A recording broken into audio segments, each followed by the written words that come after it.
Well, here's the deal. This is my opinion. Okay? Okay. There's some people that will tell the truth, and some people that won't tell the truth on the camera and just say something else. I got you. How they all feel.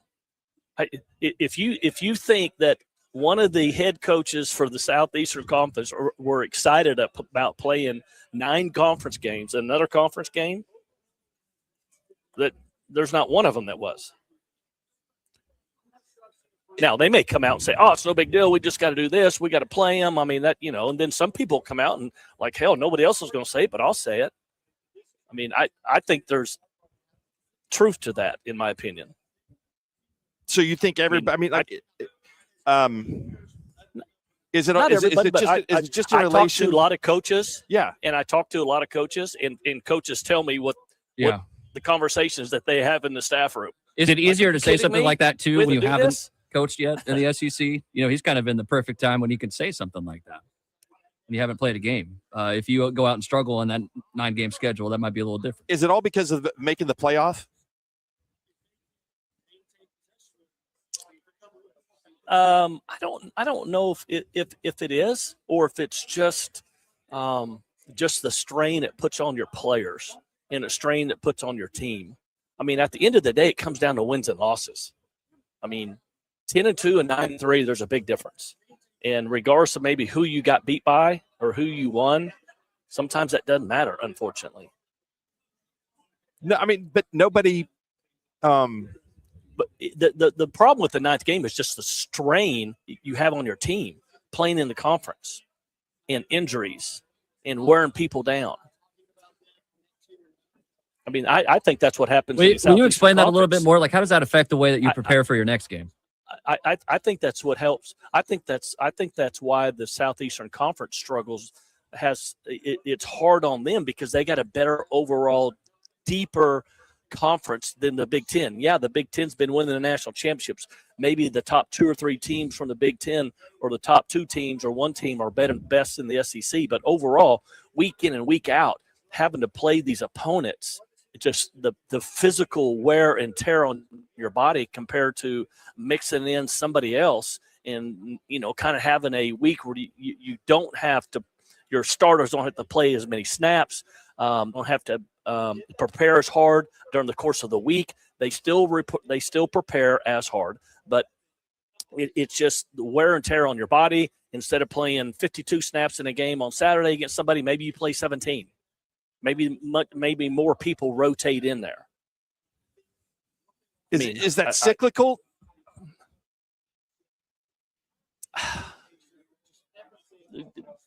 Explain. Yeah, meaning what? Yeah. Yeah, meaning Explain what that. What are you trying to get to? I mean, there could be a year that there could be some down games in the SEC. There could be a year where the Big Ten is up. I think there's some teams in the Big Ten that got plenty of a difficult schedule. I mean, I can read through what USC has to do. I don't know. I'm going to earmuff Kale on this. I mean, as a collective group, coaches like to bitch a lot about things. You know what I'm saying? I mean, it's just like they're looking for I think they're kind of looking for equity sometimes, and this world isn't really built around everything's fair. It's an opportunity to portray stuff, at least, even if you're not being 100% truthful. And it's really easy for Summerall to say. I listened to Clark Lee yesterday, Mark. You played a little bit of him. I felt like you were sending me to Normandy to die. We are not guaranteed honesty. I mean, I don't ever expect that I'm going to hear exactly what some coach is thinking when he's opening up, to his wife or his friends or his colleagues and things like that. But when I'm at a podium, I mean, I'm going to deliver a message to everybody that even if it's not true, that I'm taking the Summerall approach 9 times out of 5 over the Drinkwitz approach. I agree. Because you just don't like it? No, because I want to tell people. Because Drinkwitz said, I was there. We talk as coaches. Yeah. I know what was said. I know what went on. So I'm relaying what was taking place there. Yeah. So why is he beat up for that? If he's being the messenger, I guess, because he's a guy that he's a guy that comes out and says these things and people don't like it. Yeah, I mean, if Drinkwitz stood up there and said, I've talked to Summerall and he's full of it. He told me that he hates the schedule. Then he is a hypocrite. Oh, that would be good. But that'd be really good. I don't know that. Yeah. Kale, I think people don't like Drinkwitz too. I think that's part of it. People don't like his personality and how he comes off. 100%. Yeah. And I'm people, by the way. I'm not a big Drinkwitz fan. No, I agree. If OU wouldn't have lost to them, there'd be less people in the state that wouldn't say that. No, you're right. And they wouldn't have a problem with the guy. No, you're exactly right. You're exactly right. And it's not Mark that the coaches hate it. It's just they all know it's much more challenging. Well, here's the bad problem for the coaches is TV loves it and the fans love it, and they're going to have the say. But not disagreeing with any of that. Yeah, totally not disagreeing. That's why this is 4 days long. That's why they didn't cram this into 2 days, so you get as much content as possible. I mean, we're talking about secession from the NCAA, talking about down to minutia of why you're bringing a position player. I mean, you get everything, including complaints about the schedule. I mean, it's everywhere. And we haven't got to Clark Lee's his speech that he went yesterday. But Mark, I thought that was awesome that you started to play it and then you guys cut it off. I mean, I felt like I was in a documentary and like one of there's certain people out there that do documentaries who's just got a great tone of voice and a great delivery. And I felt like I was in a Star Wars documentary, and this guy he's delivering the speech. I was like, whoa. This guy's been working. Somebody's been working on this. The media department has been working on this for 2 months. No telling how many times that it got tweaked, and they changed this and said this, and whoo.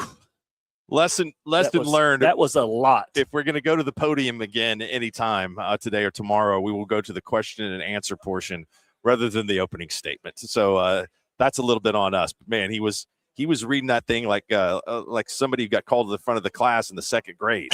I mean, I texted Mark and said he made me want to run away from the wall, not through the wall. That's we've got plenty of content down here to deliver that's quality.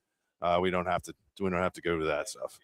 I want to hear about what you guys got into last night. What happened there? Okay. I think we better take a break because this one could take a while. Okay. All right. We've been up early. We've been over here early, which is even an hour earlier than Oklahoma time. But it was touch and go this morning from about 7:15 to 8 o'clock. I just didn't know if I wanted to live or not. Well, late update on the injury report. Questionable to available. One Mark Rodgers and one Preston Poole. We're glad we got you. We'll hear about their evening in Tampa / Ybor City after Kale tells us about Mathis Home. Yep, 3434 West Reno here in downtown Oklahoma City. Also, store located in Midwest City in Tulsa. Fantastic selection on genuine Lazy Boy recliners, specially priced at just $4.99. Fantastic deal. They made hot buys and passing saving on to the customer. Enjoy the freedom to save at Mathis Home on every room in your house. Largest selection in the state with something for everyone at the lowest prices. Stop by and see us here at 3434 West Reno. Mark down in Tampa. Drive here in studio. This is the Sports Animal.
Day 3 of 4 SEC Media Days where Mark Rodgers is. Shout out to Mark and Preston for doing such a great job. A lot of hard work that goes into these Media Day interviews.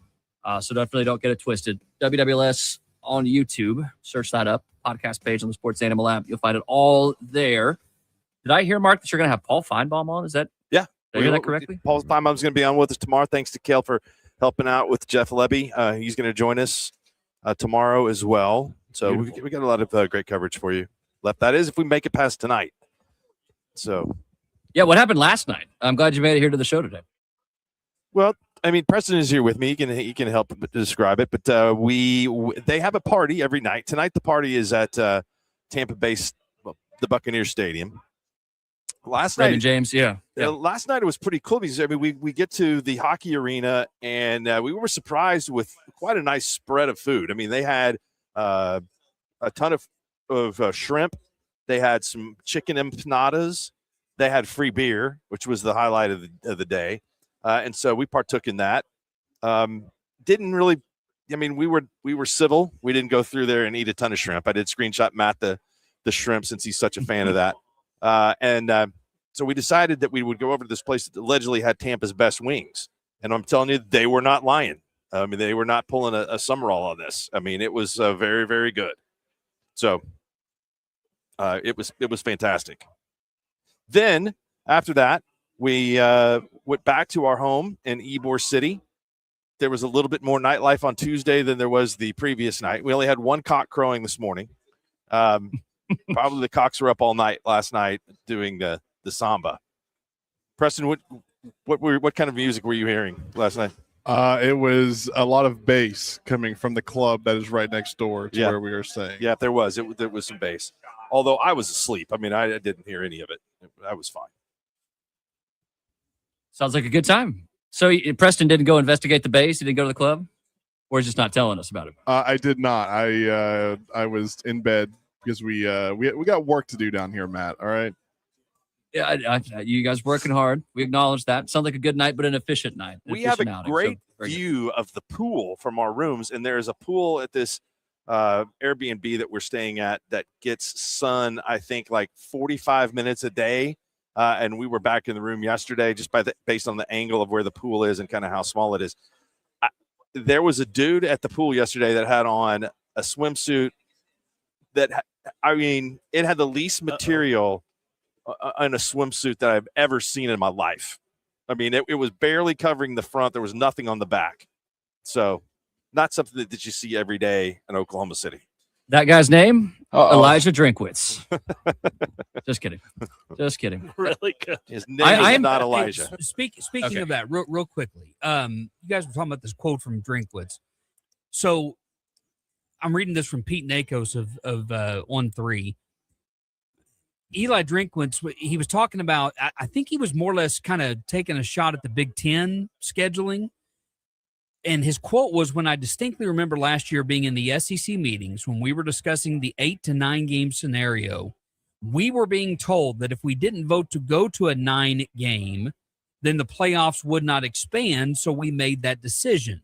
But in hindsight, we did not recognize, or I didn't recognize, that they didn't play an A4 game. So I guess what he was kind of saying was in the SEC, not only are we playing 9 conference games like the Big Ten does, but we also have a mandate to play an A4 game, meaning one of our non-conference games has to be against one of the autonomous 4 conferences. And the Big Ten does not have that rule. So I guess that's what he was trying to – basically what he was saying was the Big Ten schedule is inherently, it is systematically, it might be easier than ours, is essentially what he was saying. And I would say that it is, right? We would agree with that. Well, it's some places. I mean, and not everybody else. I mean, Ohio State's playing at Texas this year. This is one of their non-conference games. So it's not. But the top to bottom, the conference schedule, though, you'd have to agree. Top to bottom, the overall competition level is different at the bottom of the SEC than it is at the bottom of the Big Ten. You disagree, Mark? Or you agree? I think the bottom. I mean, this is a great argument again because the Big Ten's winning national championships, but maybe it's a product of the fact that the bottom is weaker in the Big Ten. Yeah, I agree. The bottom is weaker. Northwestern, Maryland. I don't know. Just and that could change. Go up or down from year to year. But those teams, I think, are not at the same level or trying as hard to scale the mountaintop as Arkansas, Mississippi State, Kentucky, the teams that you would say probably are near the bottom of the SEC. Can I get another full of it reading on another John Summerall quote from UKO? Can you try to tell me the validity of this quote? John Summerall talking about his hiring process versus Lane Kiffin's hiring process. Lane and I talked through the process of October and November. Lane said, we're going through the same thing. I said, no, we are not. You are leaving an SEC school. I am leaving Tulane. If any school said I, meaning John Summerall, couldn't coach in the playoff, I don't think I would have taken the job. Is that something that's easy to say? Boy, harder to prove? Yeah, I don't know about that. If Florida mandated that he needed to go coach, I guess that he'd probably go coach. Our guy from Auburn, Doug Amos, maybe is because he's got a relationship there, but he was speaking really, really highly of Summerall. I like him. He's giving us some good content today, that's for sure. Good quotes from John Summerall. He's done a great job. He did a great job at Tulane. An amazing job there. That's a team that's got a chance to, I think, of the new coaches. I think he may have some of the best weaponry, What do you think about Ole Miss, Kale? Bring back Chambliss, bring back Kewan Lacey. It's a pretty good start, but new head coach, new play caller. Man, it's going to be hard to repeat what they did. Obviously they were 13-2 last year. 7-1 in the conference. Love their quarterback, love their running back.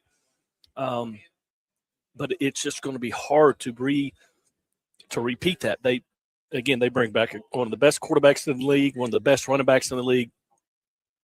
One of the best, I think he's the defensive end linebackers in the league. But they only bring 4 guys on offense, 3 on defense. So they bring back some power, some high power, some weaponry. But, just to be able to keep doing what they're doing, are they,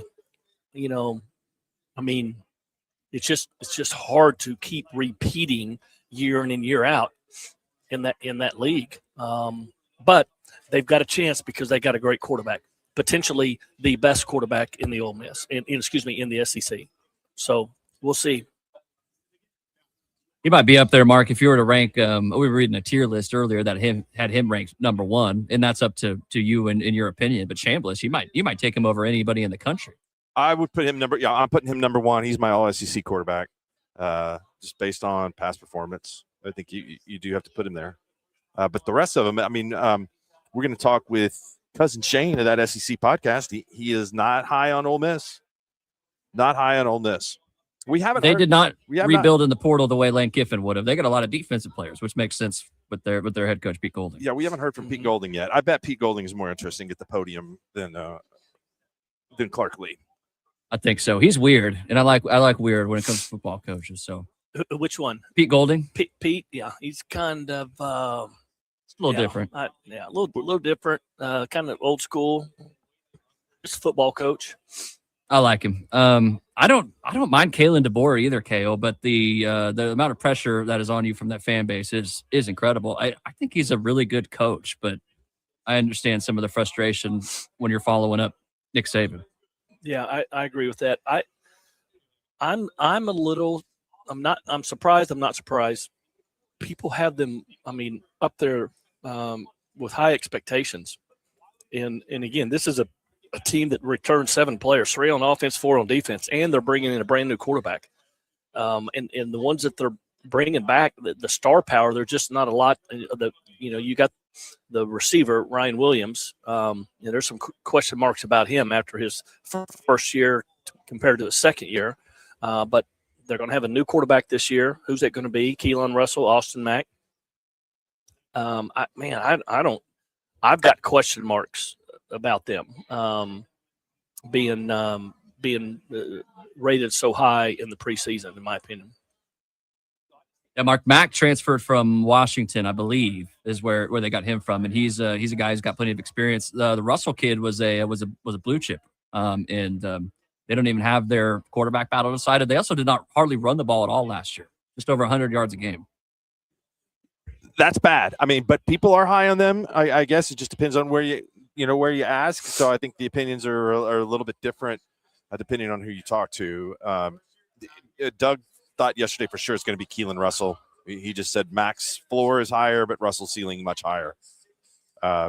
What are your thoughts of Bama, Mark? Let's just listen to people down there. I mean, I heard you say some are high, some are low. I mean, I mean, why are the ones that have them up there high in the SEC? What are their reasonings? I mean, what are they saying? Just because it's Bama? I mean, if you take that Bama name off of it and just look at the roster itself and who's coming back, I don't understand. And I could be wrong. I just don't see it, in my opinion. I think it's a combination of the school and the coach. I think people are really, really high on DeBoer about how he's won. I mean, and it just takes a little while, I think, and definitely transitioning. And maybe this is too tall of an ask, but, transitioning away from Nick Saban, who's the greatest college football coach of all time, into a new thing. I mean, you're going to have so many people that are always saying, well, we did it this way with Saban here. I mean, and again, like the shadow is so powerful. Nick Saban is here today.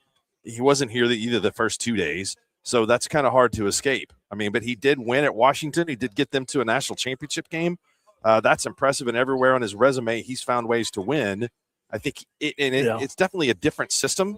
So, he's got a more vertical passing attack than what Alabama has ever featured before. But I do think that you better be able to run it to win games in the SEC. You better be able to do that. I don't think you're going to throw the ball over the top of people and win a championship in this league. So he's got some challenges as far as that goes. They've got some tough road games too, KO, but the two playoff teams that are on their schedule for this year are both in Tuscaloosa. That helps a little bit. A&M and Georgia. Yeah, and A&M is an interesting team as well. I mean, Mike Elko's I think he's done a really good job. But we've talked about it a lot last year, that there's some people within the organization say this is going to be the guy that's going to kind of finally get that ship going in the right direction.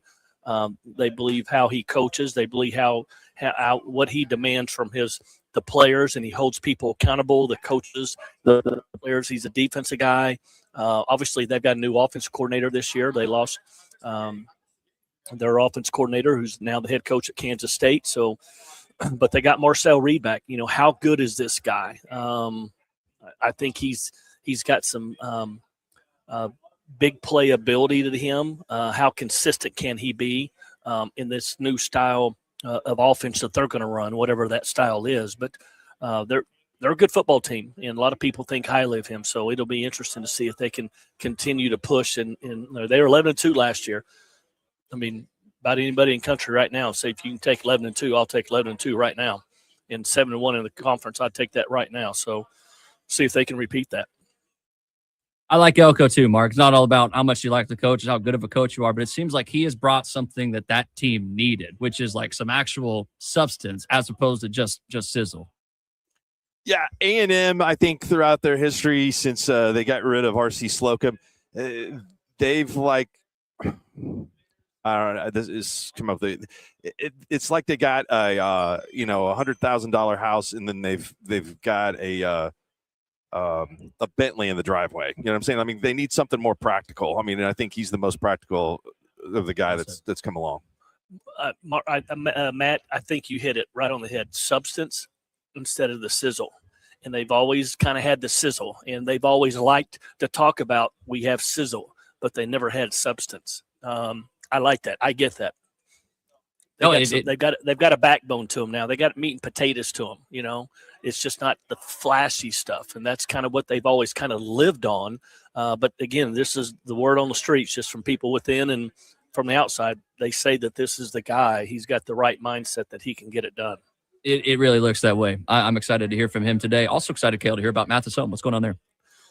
Well, Mathis Home, it's a furniture superstore. Whatever you're looking for, they have it in stock. All the styles you want at prices you will love. They also offer a complimentary interior design service. That's where we're located here, up the escalators and elevator. You'll see a sign that says Design Center. Come in here and speak to a designer who can help you with any project, big or small.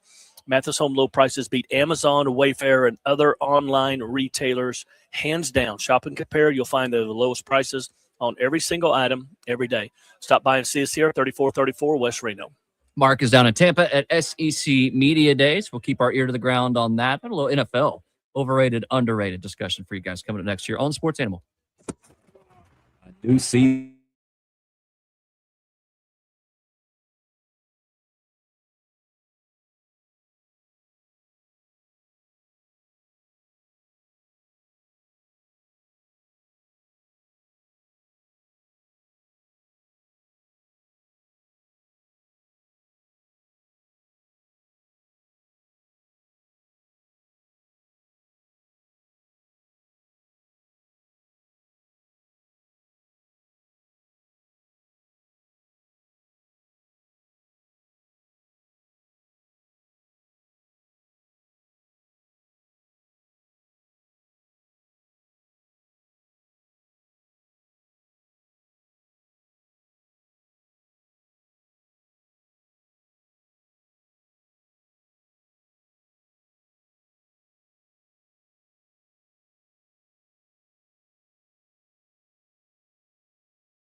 roof over the top of it? Is every single NFL stadium going to be a dome at some point in time? Probably pretty close to it. It's going to look a lot. It's going to look a lot like Missouri, but it'll be in Kansas. So that's a big difference. It really does look almost exactly the same, with the exception of the glass dome over the top of it. I know it gets cold in Kansas City, so hard to blame them. Ooh. But I watched those old NFL films, Scale, with the snow coming down, and it's easy to romanticize that. Yep. So, yep. A lot of cold days there. Oh my God, Ravis, I don't know if you made any. A lot of cold days there in that. Not as many as you. 12 championship. No, Woo. no, no, absolutely not. I was not going to be a part of that. I never really had a chance to experience that. The sidelines, it's cold as well, but everybody talks about sitting in the stadium and the concrete, and I did not. I learned that the first time when I went up and watched. Here a handful of years ago, watched the Bengals and the Chiefs play in like the AFC Championship game, and it didn't take us but one time to realize we got to bring some cardboard with us the next go around. But it was definitely real cold. You still think about how concrete can be cold. It doesn't enter your brain that way. But I've heard tell about that. So they are unveiling the top 100 NFL players. Jalen Hurts got named today. He is ranked as the 56th top NFL player out of the top 100. Okay. Is that overrated, underrated? Is that about right? Jalen has had a new play caller, by the way, every year since his freshman year of college. I heard you mention that the other day, and I've heard it several times. But I mean that is so difficult, so difficult to have a new play caller like that. I mean it's a new system. I mean every year you're constantly having to relearn. It's not that Jalen's not smart enough and able to do that. Obviously, he has, but just the it's just like anything else in life. When you have something around more than a while, a year, 2 years, 3 years, 4 years, you can kind of expect certain things and just have a little bit more comfortability. But to have new coach like that every year, I cannot imagine how challenging that is for him. And obviously it's been for a lot of guys as well. Yeah, you got Nick Sirianni still, Mark. He's asking ChatGPT for advice on how to motivate his team. They get A.J. Brown out of there. I like Devontae Smith a lot, but is he like a number one receiver? He's a little guy to be a number one receiver. Yeah, I mean, they brought in a bunch of dudes. I mean, and not anybody that is, off the charts great. They got Lemon, the wide receiver from USC, right? Yep. They still have Saquon Barkley. I mean, that's a big weapon. You got Dallas Goedert, who's one of the best red zone weapons. They're one of the best red zone teams, period, in football, and that tush push is a big reason why. But they're efficient there, so I would expect the Eagles to be good. I think, Mark, one team that people are going to be – there's actually two teams I think that people are extremely high on this year that could take a step back. And you might be like, why would the Patriots or the Bears take a step back? It's schedule related. I think for the Patriots, their schedule is 180 degrees more difficult, the opposite direction than it was last year. And the Bears won 8 one-possession games last year. Is that going to happen 2 years in a row, or are they just going to blow everybody out? If they don't, that could swing the other way. And it is a tough schedule for them. It just depends on, I mean, is Caleb Williams kind of figuring it out in year 3? Now, on the other side of things, Caleb, do you think I could talk myself into the Bengals being better this year? It's more injuries than anything with them. If their defense is improved by any means whatsoever, they should be decent. Yeah, I don't know. You just wonder. I mean, will Joe Burrow, will he be the quarterback there in 2 years? 3 years is he gonna get out of there? I mean, at one time they were the top of the AFC, obviously here a few years ago, but man, they just been, the injury bug's been biting them, and seems very, very challenging there at the Bengals. That's a team I think is going to be better if they could stay healthy, which is difficult. And I can't believe we're in the upside down here, Mark, where I think somehow the Dallas Cowboys have become underrated, which maybe has no bearing in reality because every offseason Super Bowl for a certain portion of that fan base. But Mark, I think they just need to be okay on the defensive end. and I'm not saying they're going to win a Super Bowl or anything, but if they are just not extremely, extremely awful like they were last year, that offense is good enough to where they're going to win a bunch of games, I think. They suffered through some injuries. I mean, they've had linebackers, that have been hurt the last couple of seasons. In the secondary, they need some help. I think we're about to depart on a hype train for the Cowboys. I think it's going to be pretty significant. So I might be getting ahead of myself, but I look at all the defensive guys they added. Kale, they do have a first-time play caller on that side of the ball, so we'll see. Yeah, they need to. The defense has got to get fixed a little bit, and it's a little bit like, in my opinion, the OU offense. The run game has been so horrible. Like they finished the season, I think, in the hundreds. In when it comes to running the football, if they can just get it down to in the 70s or the 80s or maybe in the 60s at the end of the season, this OU football team is going to benefit from that, in my opinion. I mean, the Cowboys last year defensively, guys, they gave up 511 points on defense. That's more than every team in the NFC. Okay, and I'm looking at the AFC. Matter of fact, that's more than any team in the NFL last year. They gave up 511 points. The second one is New York Jets, gave up 503. No other team gave up over 500 points in the league last year. Well, now I don't have to eat lunch, Cowboys. So thank you very much. You do. You already packed the Tums. You do all that already. But if they can, if they can, give up, I don't know, whatever it is, 6 fewer points or 8 fewer points a game, and less yardage, it's going to make them a better football team. And it's the same thing, like I mentioned, just with the Oklahoma offense, man. If they can just get that run game going, and they got guys returning that are younger players. Now, does that mean they're going to be better? I mean, it doesn't guarantee you, but it should help in that direction. It doesn't have to be a meteoric jump. If you go from 30 to 20, that's huge. You're still below average. The same thing with I think that's a good comparison with the run game. I'm going to get out of here. I need to hear about Mathis Home first, Go. Yep, Mathis Home Furniture Superstore. Come into the Freedom Save event. Choose from dozens of sofas, bedrooms, dining sets, all specially priced. Whatever your style, they have it in stock, so you do not have to wait. Also, make sure and check out one of the many Mathis Sleep locations located throughout the state. Get in the car and start driving. Within 30 minutes, you're going to run into a Mathis Sleep location. They have all the top mattress brands like Tempur-Pedic and Purple with deals you won't find anywhere else. Mathis Home has fast, free delivery on everything in the store. You buy it today, get it delivered within a couple days.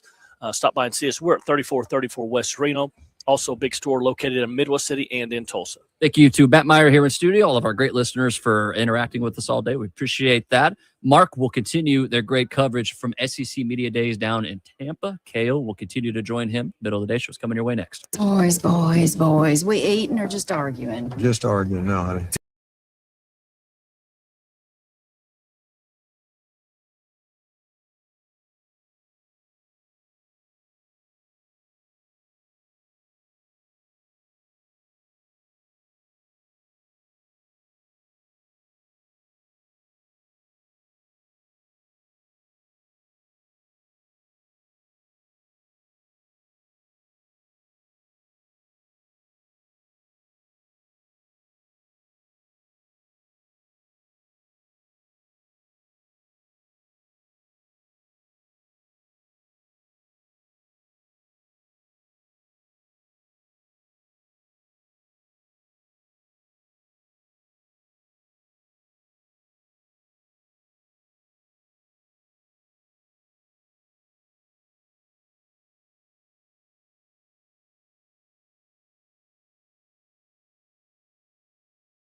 Gundy, live on 98.1 FM, WWLS, The Sports Animal, thesportsanimal.com, and the Sports Animal app.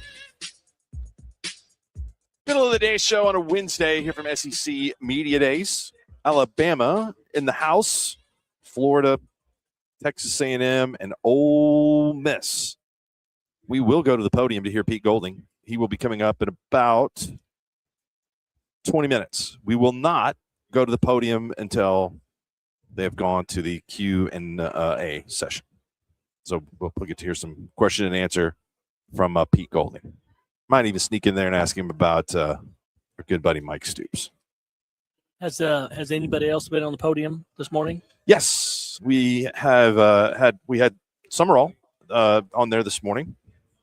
Okay. And J-Mo was saying that he was pretty high on his performance. He was awesome. Kellen DeBoer Good.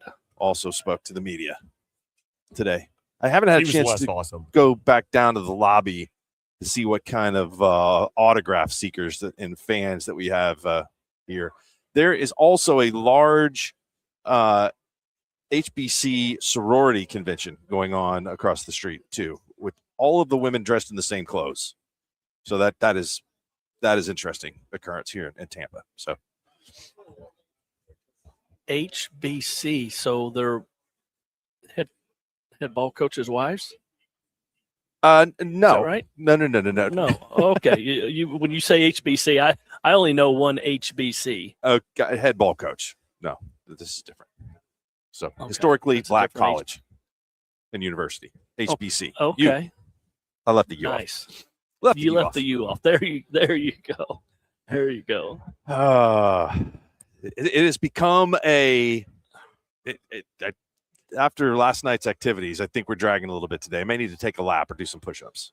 How was the social, Mark? Yeah, I saw you in front of that football helmet. That looked awesome. The social was good.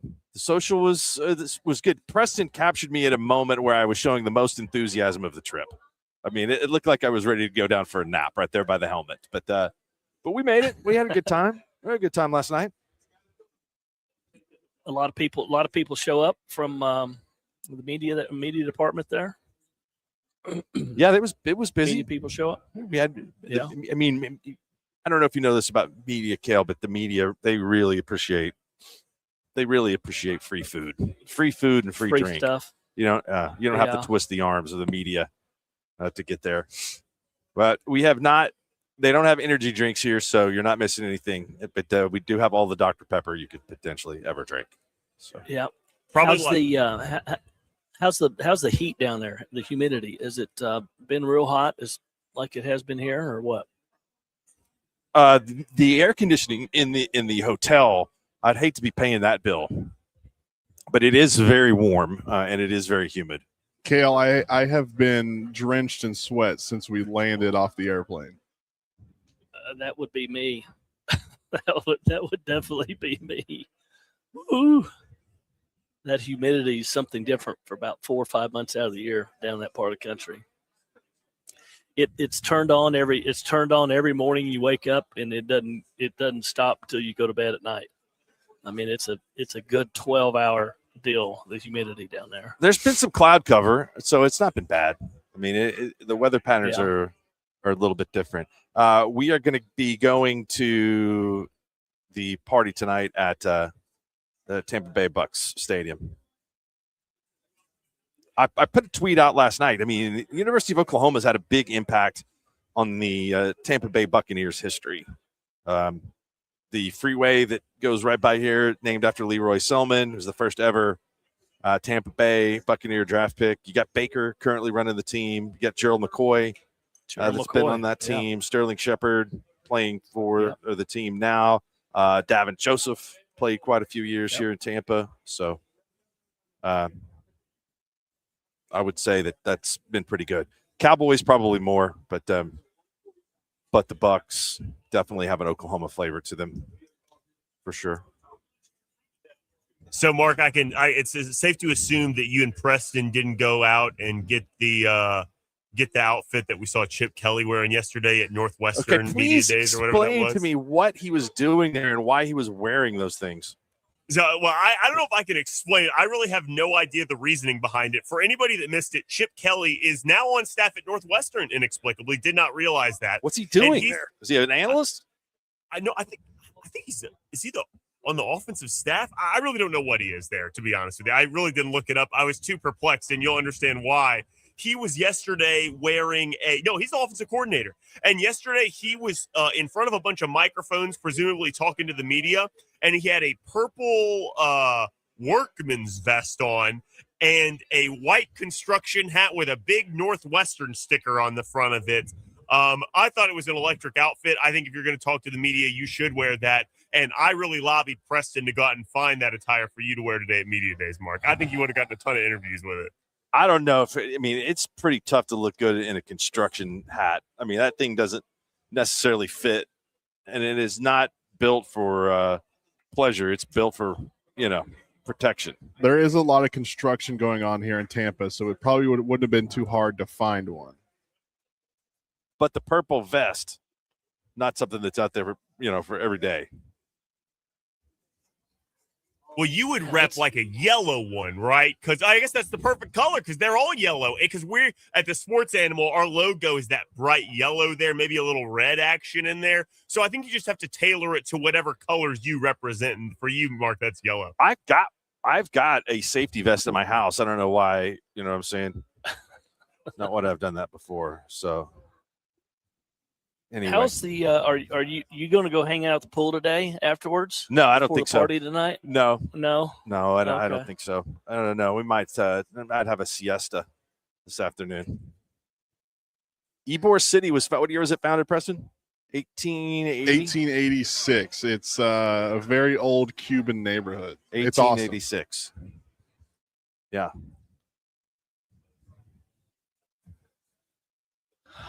Well, anybody that hadn't heard John Summerall talk, and Shane Beamer for that matter, two coaches that fired me up, man. John Summerall, if you can win and lose media days, Kale, I'm telling you right now, John Summerall won media days today. He was up there.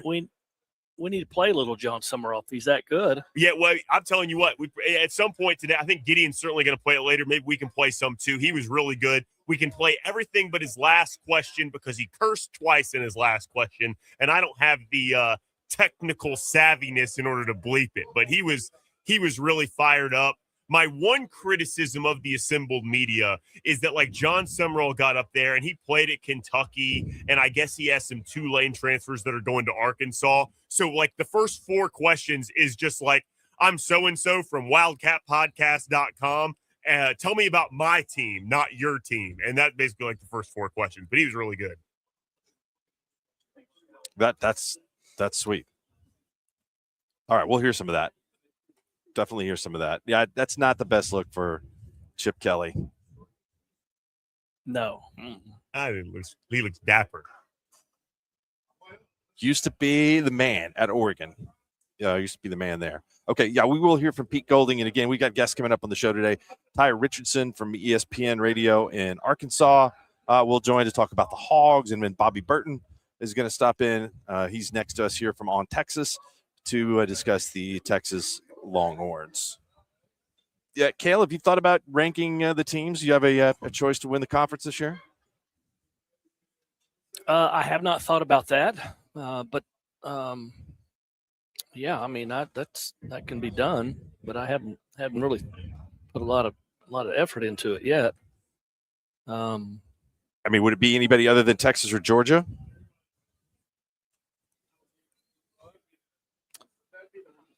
I wouldn't think so, I mean, it would be some breaking news if you the $1 million question is Texas. Is how good can Texas be?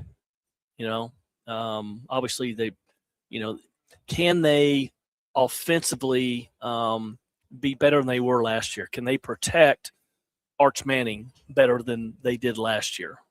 Obviously, they lost a lot of players. I mean, 2 years ago, they had great offensive line, and they were a really, really good football team. But they struggled a little bit last year, and it was a learning period, in my opinion, for Arch Manning. But I think he got better. You saw him get better as the year went along, and this probably has something to do with Sark a little bit. But that, to me, it's that offensive line because they've got skill players. I mean, they've got receivers, they got backs. I mean, they've got playmakers out there. But in order for them to be really, really good, that offensive line's got to be good.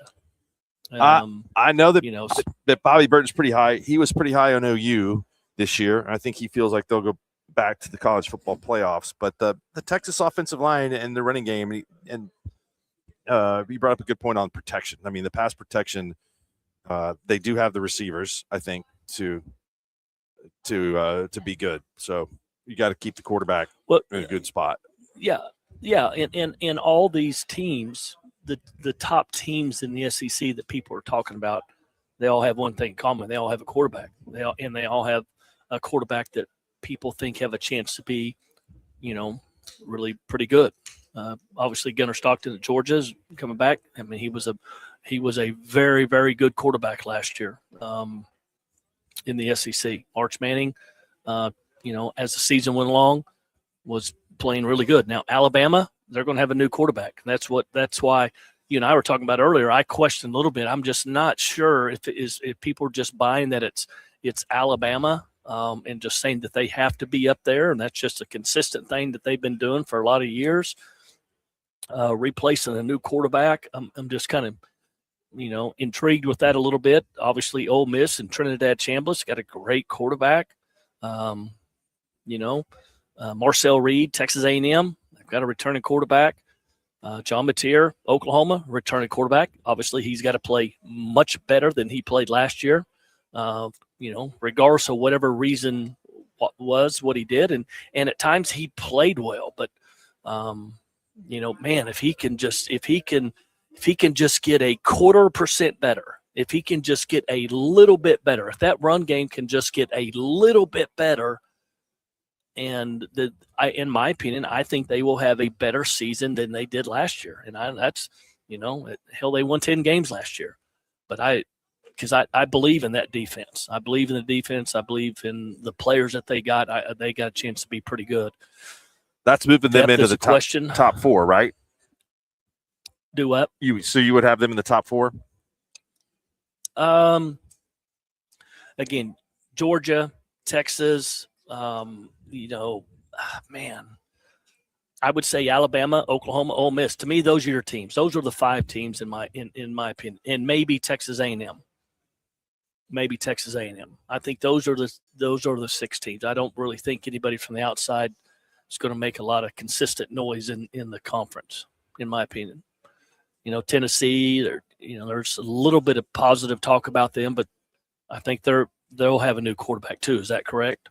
They will. That's They've right. got two freshmen or 2 high school products that'll be kind of battling for the job there. I mean, and it's something that Josh said he's comfortable with. He said he's won with freshman quarterbacks before, where he's been different places. Mm-hmm. But they did well in the transfer portal on defense. Texas will play at Tennessee. It's the first time those 2 teams have played since the 1968 Cotton Bowl. That'll be a big one. Texas at Tennessee? Yep. That's the conference opener for both teams. That'd be a fun one to go to. Any coaches in the SEC that are on the hot seat? What do you think? There's been a lot of turnover coaching wise, but the number one guy here, I think, pretty much unequivocally, is Beamer. I mean, it's the 6th year. They had a very disappointing result last year. They were ranked in the top 10 early in the season, and they ended up winning 4 games. But I think that they've upgraded significantly at the offensive coordinator position, going from Mike Shula to Kendall Briles. I mean, that's a big, to me, a big jump. But we're talking about the same thing with everybody for sure. One of their weaknesses is the offensive line. You're going to have to find people to block. Yeah. Yep, and they had that problem last year. They had some injuries and they had some issues over there. And again, I like Kendall Briles. I like his system. That's a different system, for South Carolina. It's a different type of offense. Do they have those guys? And maybe Shane believes that they do. Maybe he believes they got some guys that, you can spread the field out, go from sideline to sideline, and get the ball in the space to your fast guys, and see if somebody can get them down on the ground, because that'll be a different system, no doubt. And I think that I think the quarterback will. I think he will. This will be an easier system for him because he will get the ball out of his hands faster. And then at times in the run game, they'll be able to use him in the run game some. I mean, obviously he's a big guy, but he needs to have a better season this year in order for South Carolina to do something better. Chris on the text line asks, will Xavier Robinson go over 1,000 yards this year? No. Don't think so? Nope. Will the two combine for 1,500 yards? What are the two? Who are the two? Torrey? Yeah. Are we saying Torrey? It's Torrey and Xavier? Yes, that's what I'm saying. Yes. Well, I mean, definitely not. There's not going to be 1,000-yard rusher because they're going to. I mean, and my guess is they're going to play. They'll play both of those guys. There won't be just one guy, in my opinion, that will get the bulk of it. I mean, last year they had injuries and stuff, but you had two guys that Torrey had 480 yards and Xavier had 420 yards. John Mateer had 149 carries. He had the most carries of anybody. I believe that will come down this year due to maybe some style of offense that they run, maybe including some tight end stuff will help them be able to hand the ball off and not have to read as much. I think in my opinion, they'll pick and choose and use John Mateer, just bits and pieces and be smart with him. And he'll be really, really effective if you handle it that way. If that tight end game is better, if those tight ends are better in the run game, they can do some things a little bit differently in the run game. They don't have to use John Mateer as much. But man, I don't know, 1,500 yards is a bunch for those two guys. I mean, you're talking about 750 or 800 and 700. I mean, if that is the case, they're a hell of a lot better football team on the offensive side this year. And they won 10 games last year. They won 10 games last year. They had a field goal kicker that made some kicks, and they had a hell of a defense. But you know what? That's good for OU. That's them. That's what they do. You can't take that away from them. We can't say, well, they only won this because of this. I mean, no, that's their football team. That's who they are. That's their style. Tell us what's happening at Mathis Home. Well, Mathis Home is having the Freedom to Save event right now. Choose from dozens of sofas, bedrooms, dining sets, all specially priced. They have a fantastic selection of genuine Lazy Boy recliners, specially priced at just $4.99. Largest selection in the state with something for everyone at the lowest prices. Whatever your style, they have it here in stock, so you do not have to wait. Mathis Home low prices beat Amazon, Wayfair, and other online retailers. Hands down, shop and compare. You'll find they have the lowest prices on every single item every day. Come by, check out all the beautiful furniture and all the great deals that they have. Also, check out their cafeteria, 34 Bistro. It's phenomenal. They got great breakfast and lunch in there as well.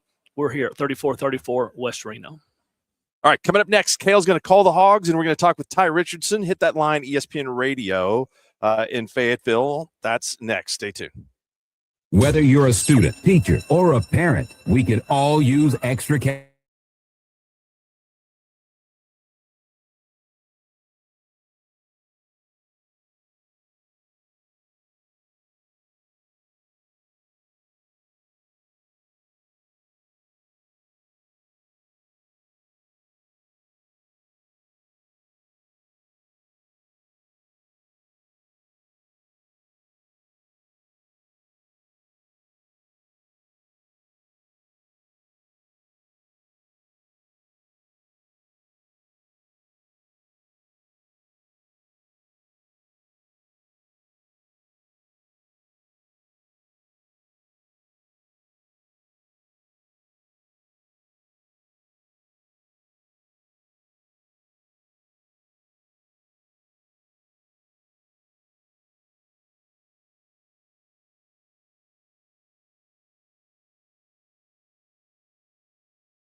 covering the Arkansas Razorbacks. Had to wait all week for Arkansas to get here tomorrow.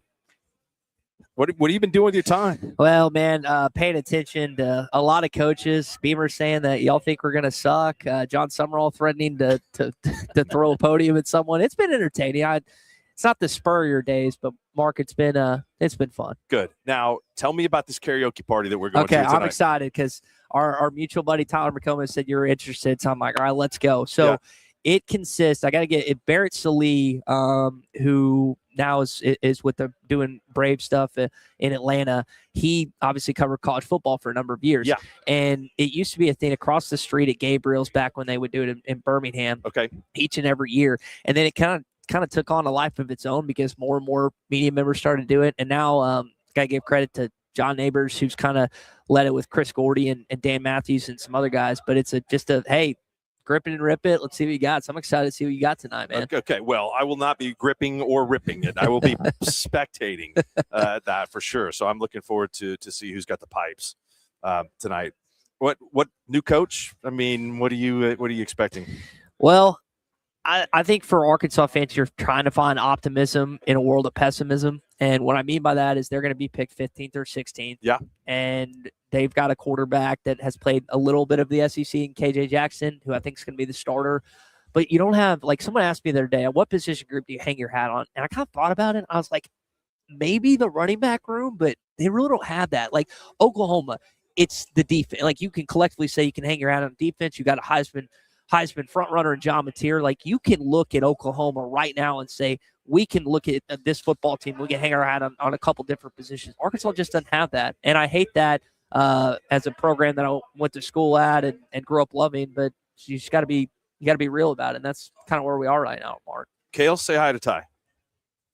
Ty, how you doing, buddy? Kale Gundy here. Last season, there was a handful of games. I don't know, 5 or 6 games you guys played and lost that were like within one score games. Obviously the offense was able to score some points. You lose your quarterback. You lost a really good running back this year in the draft. So you're going to be you've got new quarterback coming in. Defensively, talking about hanging your hat. I mean, you got a great defensive line, Quincy Rhodes, Xavier Sorey, linebacker. Those are kind of the two guys defensively, but how are you going to – I mean, how's the new quarterback going to look? It's probably going to be KJ Jackson. Is that correct? Yeah, Coach, I think so. And obviously you played the position. I think in the one-score games, they were 0-5 last year, 0-5. And one of the things that Coach Golish brought up this week is, like, there's going to be so many one-score games in the SEC. Auburn's been in that similar situation. So KJ Jackson's going to be your guy. Quincy Rhodes is an all SEC defensive lineman coach, and he's a guy that a lot of other coaches in this league would love to have. The problem is that they don't have anyone outside him that you have to double team or you have to account for. And like, it's one thing that's what made Oklahoma so terrific defensively last year is when R. Mason Thomas went out for a little bit, they still had guys stepping up all over the place defensively. And Arkansas just doesn't have that presence on the defensive line. They've had it in the past, but they just don't have it this year. And if you can't get pressure on the quarterback in this league when you're going against the likes of, they don't have to play Chambliss this year, but they got to play Arch Manning. They got to play Marcel Reed. They got to play Gunnar Stockton week 3, even Dampier in Utah. It's tough sledding for the Hogs, Coach. Has it been because of the developing players, losing them in the transfer portal, not enough NIL support? I mean, what's been holding these guys back to be a little bit more consistent? I think development's played a role. Arkansas, like you mentioned the transfer portal, they got 60 some odd new players. This team collectively, high school and portal, so it's a brand new roster. They've lost a lot several of the past years when the transfer portal opened. They've lost some guys that they didn't necessarily expect to lose, and it hurt, especially when they went to rival SEC schools or other SEC schools. So I think this year with so many new players, and you've got some guys that came over from Memphis with Coach Silverfield that hopefully let the other players know about the standard that he's trying to establish. They caramelize and come together, because like sometimes you don't have it's not about the most talented football team, but the guys that know their roles, know what their their obligations are, and they fulfill them to the best of their ability. And Arkansas is always going to have a talent deficit when they play teams in the SEC. It's a matter of, hey, do you want it more? The right coaching decisions made, and in some cases, guys, just getting a little luck on your side, which Razorbacks haven't had. You need luck in this league. Yeah. Yes.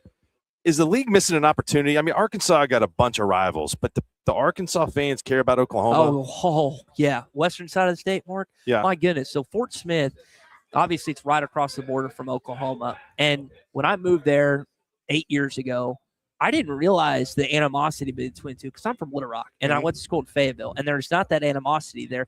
But on the western side of the state, and like kind of Siloam Springs too, you've got like fans that work together, fans that go to family trips together, like all these different combinations. And I didn't realize how many Oklahoma fans lived in Arkansas and vice versa, Arkansas and Tulsa and Oklahoma City.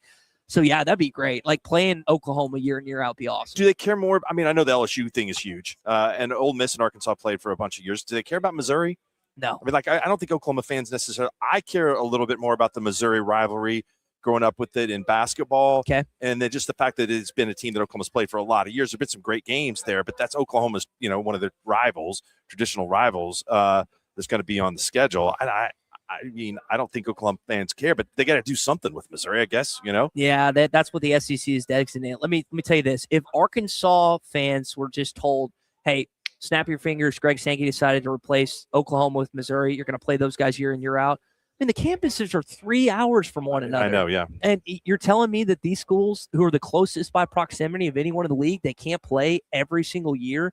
It makes too much sense. Now, I know like Coach Switzer has talked with one of my radio buddies, Clay Henry, who they've had a relationship for years. Yeah. And they didn't used to play each other non-conference back in the day. But now that you're in the same conference and you're as close as you are, especially you're closer than any other SEC schools connected with one another, it makes a lot of sense to play in football, basketball, and baseball. Like I'm excited. I haven't been to Gaylord Memorial Stadium since I watched Baylor get beat by 50, like 15 years ago with Robert Griffin III. I'm excited to walk back into that venue. And I would think Oklahoma fans, one, because they're probably going to win the road game, would be excited to come to Fayetteville for a test against the Razorbacks. Is Hunter Yurchek on thin ice? I'll let you follow up after that. I'm sorry.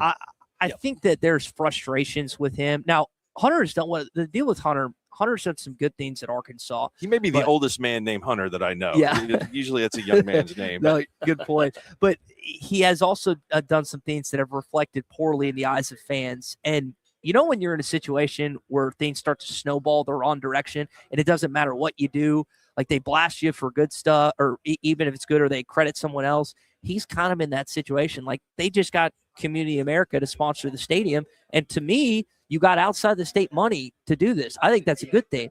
But in the eyes of a lot of fans and our listeners, they were mad about that. So I think that he gets overly criticized for things that are not always his fault. He has made some mistakes. Do I think he's the best AD in the world? No. But, I mean, ask Joe Castiglione. It's not the easiest thing to be an athletic director in the SEC. Yeah, that's right. How has Ryan been so far with the fan base at Arkansas? Because this is a fan base that, man, it won't take much, and they really do a good job of supporting. They love the University of Arkansas. If they can start winning some games and having some success, I mean, to me, the sky's the limit with Ryan Silverfield and this team at Arkansas. Well, I think about what happened in Bloomington, Indiana, where you've got this guy that comes over from JMU.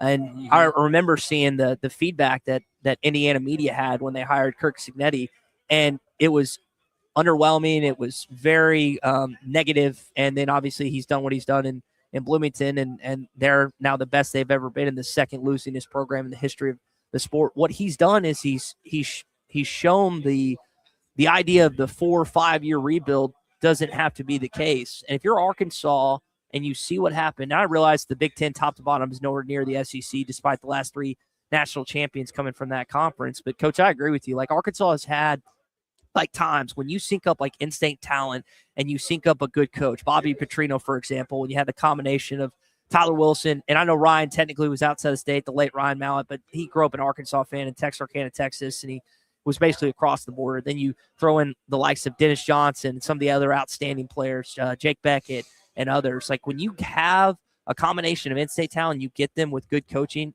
it can work here. And that was so fun watching those teams, or Darren and Felix and Peyton Hillis back in 2006, my colleague Matt Jones in 2002 going to the SEC championship game. When it lines up, Coach, you're right. It's fun. It's just it hasn't lined up in 15 years, unfortunately. Hopefully, Coach Silverfield can get us back. Matt Jones, man, they put him a quarterback in that Cotton Bowl, and it was maybe the coldest game in OU history, or one of them down there. That was 10-7 gross game. OU wasn't going to score, but not many people were going to score on them too. So that was tough. All right, what are you going to sing tonight, karaoke wise? Ooh, it's going to be actually going to be a Toby Keith song or a John Party song is what we're looking at. Okay, cool. Connor O'Gara has been my karaoke partner because I'm not good. I'm not a vocalist, but I'm up there for entertainment purposes, and so more of the hype man when I get up on stage. Mark, nice. All right, I like it. I look forward to it. We just love some Toby. Make sure Mark gets a little nap in, because he'll be all for it now. He'll be ready to roll tonight. No, I'll be good. I'll be fine. I'm going to take a nap too. I passed the 30 plus zone. It's a lot different than being in your 20s. So and my buddies that are all older than me. Your 50s. Yeah, that's what my buddies all say. They're older than me. It's like, wait till you hit your 40s or 50s. So no, there's a nap in the future, no doubt. I got a good suggestion. Today is my birthday, and so we're going to count backwards. Okay. Now, so I got to 55, now back to 54. Okay. Going back the other way. Just a little mental game that I play with myself. So I like it. Ty, thanks for coming over, man. We'll see you later. Of course. Appreciate Thanks, Mark. it. All right. Ty Richardson updating us on all things Arkansas Razorbacks, who will be here tomorrow. Kel, what's going on at Mathis Home? Mathis Home Furniture Superstore. Low prices beat Amazon, Wayfair, and other online retailers. Hands down, shop and compare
Thank you very much. Thank you very much. Mark, the title hotter than July, so I thought it was apropos on. Yeah, thank you. It is here today. It is more hot where you guys are. Apparently 103, 104. Holy. It was yesterday. It was tough. Not that hot today? Really tough. Yeah, it's only 90 right now. I don't think it's supposed to get as hot.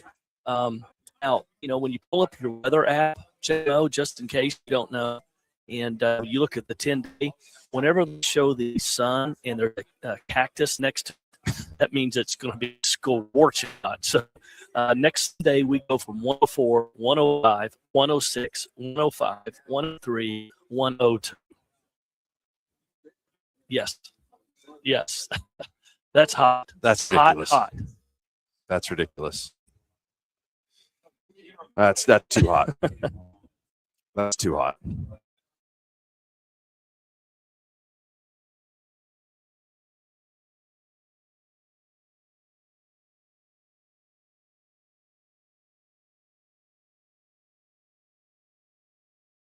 Get into basketball, and I didn't get to hear the whole story, so please update me. Yeah, I don't have an update. Yeah, I don't know the story either. Well, we'll ask Feinbaum tomorrow if he's checked in on Legend.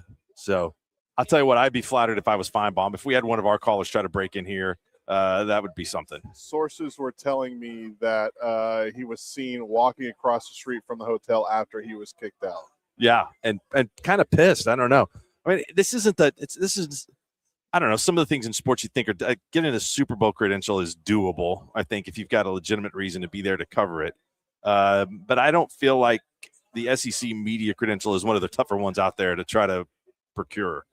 Based on the people that have been here today talking to us, not on air or anything, but yes. They're making us pay to be here. You know what I'm saying? I mean, the league is making money off of our presence. So maybe they just wanted to get a $700 stipend from Legend to get him in here. When I went to school in Birmingham, I got a credential when it was in Birmingham every year to SEC Media Days, and I wanted to go ask ridiculous questions of coaches. Unfortunately, I got too scared to attend and did not follow through on my media credential. Yeah, you'll be all over TV now if you're going to ask those questions. I mean, everything here is televised. So, I mean, everybody is optimistic. And you get a chance to talk to people from these schools, and immediately you kind of feel like, well, this is going to be a great season for them. But unfortunately, once the games start in August, teams are going to lose. And so what goes up must come down. There are going to be some teams next year that I think are going to fall in the standings. I mean, to me, the number one candidate there is Vanderbilt. And, Cale, I think I've kind of been talked into by everybody that is here that Ole Miss is going to be another one of those teams that kind of is going down. Just too much going out the door. On the other side of the football. They do have a defensive coach that they've hired now, so I think that could help some. And they do have resources. They like to spend money. Yep. But I still think that might be one of those teams on the way down. Yes, just because the consistency. I mean, that's not a program that typically wins 13 games a year or wins 11 games a year or 12 games a year. So now I do think they'll be as good, if not even better, on the defensive side just because of the head coach. But again, you've got a really good quarterback. Some people think it's the best quarterback in the Southeastern Conference. Some people think it's the best quarterback in the country returning. So they've got a great running back coming back as well. So we'll see, but you got to continue to keep stacking players every year consistently, whether it's in the transfer portal, whether it's developing them through high school ranks in order to be good in this league. And it's hard to continue to keep doing that. It's really, really difficult. That's why I think this is a year. I think OU, they need to take advantage of this year that they have with the players that they have coming back on both sides of the ball. Yeah, I don't feel real good necessarily about Arkansas, year one. I think that's going to probably take some time, but they haven't been up, so you can't take any wins away there. And then I don't know. I really don't know about Kentucky. I mean, I think Kentucky could be interesting because I am intrigued by Stein. We haven't asked you about his comments. That was very odd from the podium on day one when, hey, we're going to win because of me. I mean, I think you should believe that, but I don't know that you should vocalize it necessarily. But he also backed it up in saying why he felt that positive. He talked about the community. He talked about the school. He talked about the history. He talked about all these things that are going to help him do this. So it's not like he just said it was him, and that's the only reason why we're going to be good. And that's the only reason why we're going to get it done. That's not what he said. If you go back and listen to all of it, he mentioned a whole lot of things that he believes that can help Kentucky get back in that better place. You gotta have some confidence. I mean, and he did. I could tell he was qualifying it. I mean, he's like, well, this isn't gonna sound. Yeah, I mean, okay, yeah, but that I don't have an issue with that. Say that. Yeah, he did mention that this is going to sound a little different. Some of y'all are going to take it and run with it, which 99% of people in that audience take it and run with it. That's just what they do. Yeah. But the guy's had success everywhere he's been. How quickly can they get good all of a sudden? I don't know. I mean, can they consistently start to win 6, 7, 8 games a year? That would be huge for the University of Kentucky if they can do that. All right, let's take a break. We will come back, but before we do that, I'd like to hear about Mathis Home Superstore. Mathis Home Furniture Superstore, 3434 West Reno, also a store located in Middle City in Tulsa. Make sure when you're in here checking out the great furniture deals that they have, stop by 34 Bistro, great cafeteria. They got fantastic selections of genuine Lazy Boy recliners, specially priced at just $4.99. Enjoy the freedom to save at Mathis Home on every room in your house, the largest selection in the state. Whatever your style, they have it here in stock, so you do not have to wait. Mathis Home has fast free delivery on everything in store. Buy it today, get it delivered within a couple of days. Stop by and see us, Mathis Home Furniture Superstore. All right, we return with another hour. Bobby Burton on Texas joins us next. Stay tuned.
WLS, The Sports Animal, thesportsanimal.com, and the Sports Animal app. All right, Pete Golding has just left the media room to a round of applause. I think that's just what we needed to hear for SEC Media Days. We'll hear about that coming up in a little bit. But we are joined by one of the great innovators when it comes to recruiting in the college football space, Mr. Bobby Burton of On, Texas. How you doing, Mark? The internet tells me you've got a barbecue restaurant. I used to. You used to? I sold it. You sold it. Was it good? I mean, what was Yeah, what was your good. specialty? It's Texas barbecue. Yeah. Yeah, we had beef brisket. Also had some pork ribs. It was the real deal.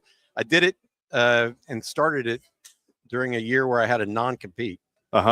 we had sold Rivals, and I had to sit out a year for a non-compete. And I'm not a guy that just sits on my hands very well. Yeah. And so I'd always wanted to own a restaurant, and that's what I decided to do. Brisket is more expensive than diamonds. I went to North Carolina recently, and I had a pork sandwich. It was $6, and it has almost taken me away from my core belief of Texas brisket. That the pork sandwich was pretty tasty for that price, and not $40 a pound. It's amazing. Yeah, and we saw that actually. I owned it until 2023, and so from 2009 to 2023. And I will say this much: the price of beef tripled almost during that time frame. And with brisket, I don't know if all these people out there, my mouth is now watering, but you lose a lot of the weight. It gets smoked off. And so you could buy a 12, 13-pound brisket flat, which is what we would do, and you'd only end up with 2 to 3 pounds of usable meat. Yeah, that's no point. Yeah. Kale, looks like we're not opening a restaurant anytime soon. No. I've peddled a little bit in the restaurant business. It's tough. Luckily, I've had some good friends up here that have been really, really good that allowed me to kind of hang out and be around a little bit. So, but glad to have you on. No, we're excited about the Longhorns. A lot of expectations for Arch Manning and the crew down there at the University of Texas. Yeah, how's the offensive line? I keep talking about the offensive line. It's got to be better than it was last year for the consistency to get to the top of where they want to get. How about both the Longhorns and Sooners saying that? By the way, I mean, non-existent run game from both of those teams last year. Usually, one of the two of them have a run game. At least one. You know what I mean? Neither of them last year. Well, Texas run game did show up in the second half versus OU, and that's why they won that game last year. They started to run the ball. They did really good the year before, but yeah, both teams struggled in that area.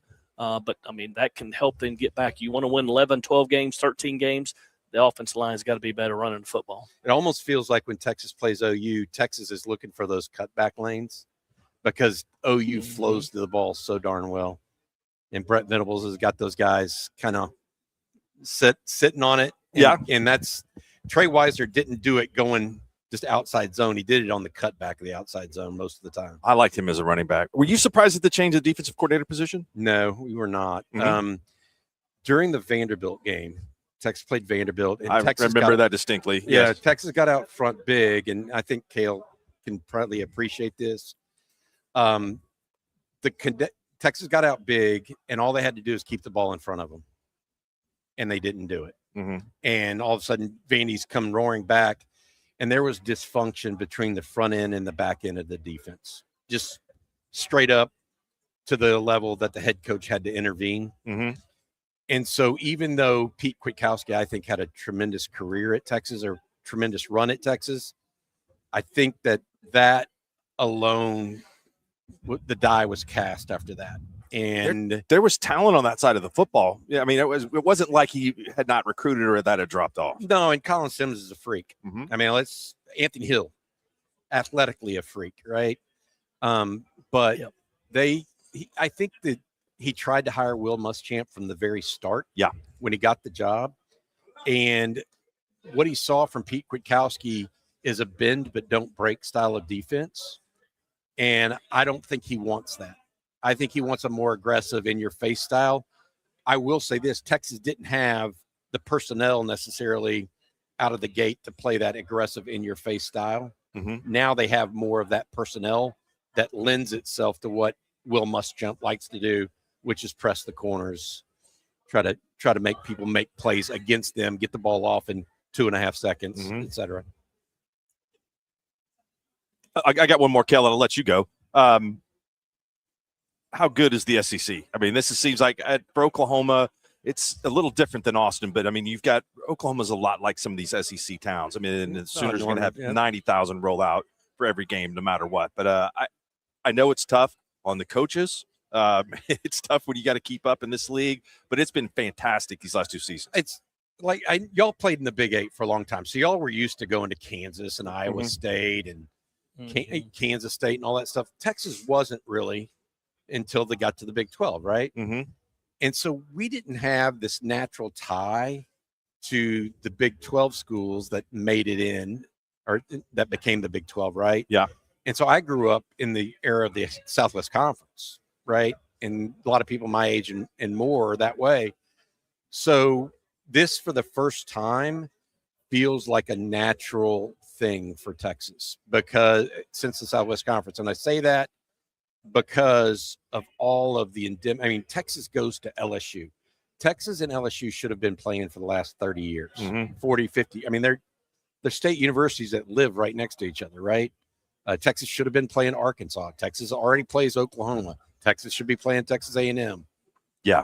It is what it is. Texas should every so often play Alabama, Georgia, and Tennessee. I mean, I don't know about y'all, but even Kentucky last year was fun. Yeah. I mean, that's like Kentucky is the SEC version of what? Going to a bad Iowa State. Yeah, I mean, Iowa State gets picked on a lot. But when they Coach were bad, Switzer picked on them. Well, when they were bad, yeah, right. It was like going to a mausoleum. You thought, yeah. But even Kentucky was not that way. I mean, that stadium was full, and they were rabid. And so, I guess the only ones like that is Vanderbilt, but we always had Rice in the Southwest Conference. And they're getting a bigger. Yeah, they've got a big endowment, and they're really smart. Yeah. They got that going for them. But when Sankey said on Monday that the average attendance in the league is 80,000, which is the largest of any league in the world, I mean that speaks to the popularity of this brand right now. Yeah, I love Oklahoma fans. I hope y'all love it too. Texas fans love it from a quality of road game and quality of opponent that comes to town. I mean, it's good football. Totally agree. What's the number one thing with Arch Manning? What's the one thing that he worked on this spring or this summer that will help him be a better quarterback, a more consistent quarterback? Because he's been kind of up and down a little bit. He's extremely talented, but again, I think a lot of that has to do with the offensive line. But I saw him get a lot better as the season went along. What does he need to do this fall to make him a better quarterback for this football team? Layering the ball underneath. He does not have what I would call natural touch. And I say that, and that's like sacrilege, right? Because you're saying something negative about Manning. I agree with you 100%. Yeah, he doesn't hit that.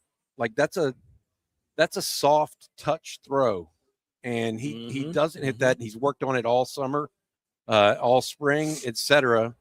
And I think that we'll see what that means. Usually, that's what's keeping him from being a 65 to 70% passer, though. It's the same thing with John Mateer. That's the same issue that John Mateer has.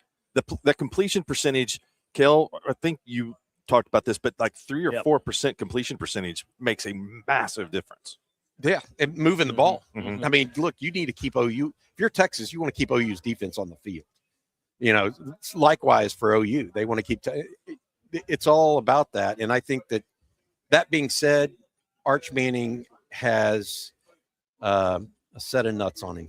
I hate to say that, live and all that stuff, but he gets knocked around so much and he gets back up.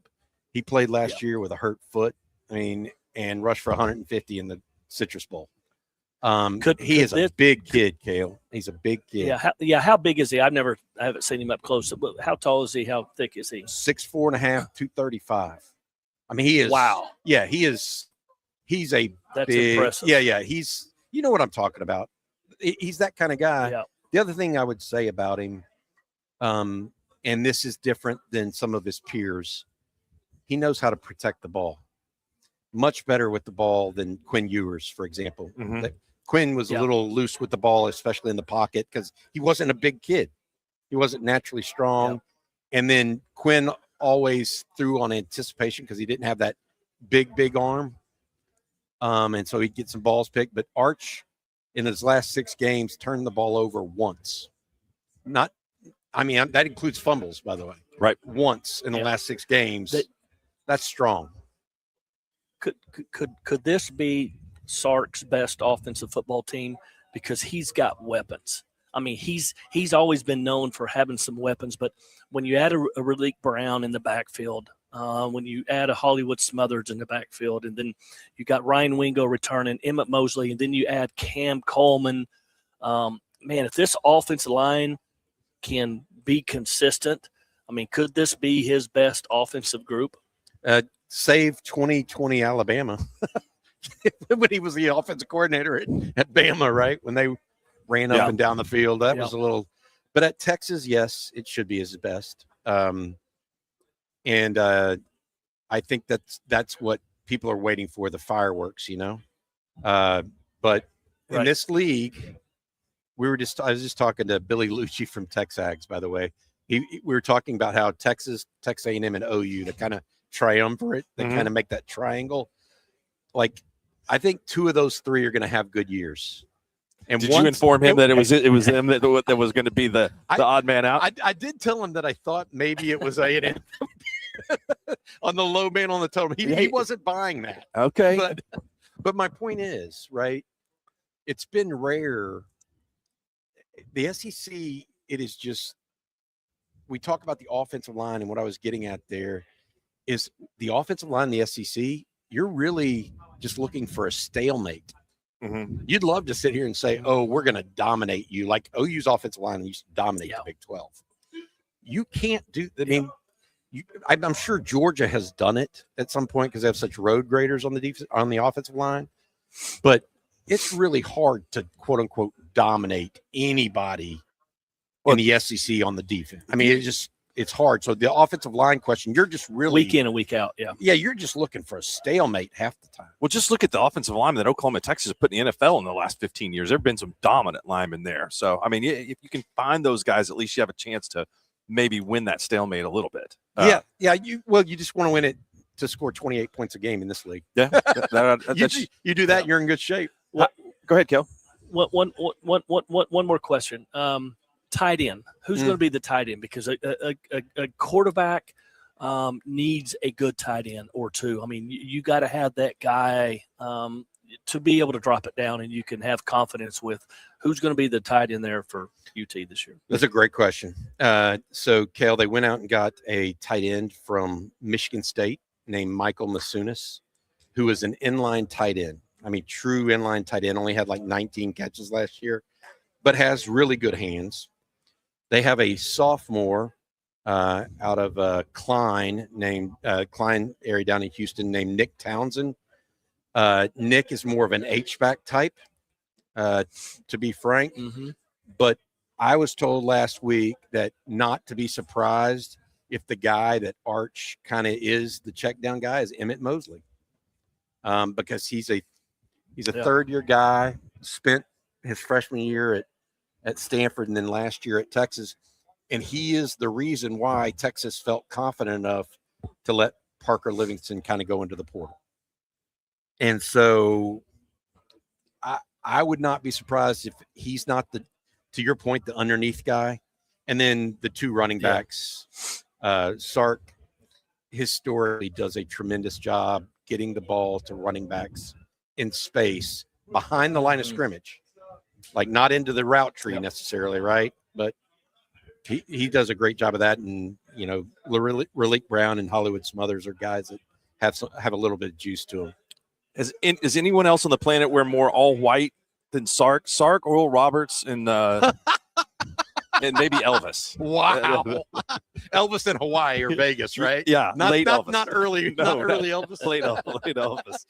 Love it. Sark's wife is a fashionista of sorts, and I think she dresses him. It's a bold move. I mean, I got to be really tan to go with the white. So, how's your new venture going? How's this going? Good. On Texas Football is great. We've been doing it since December of 2023.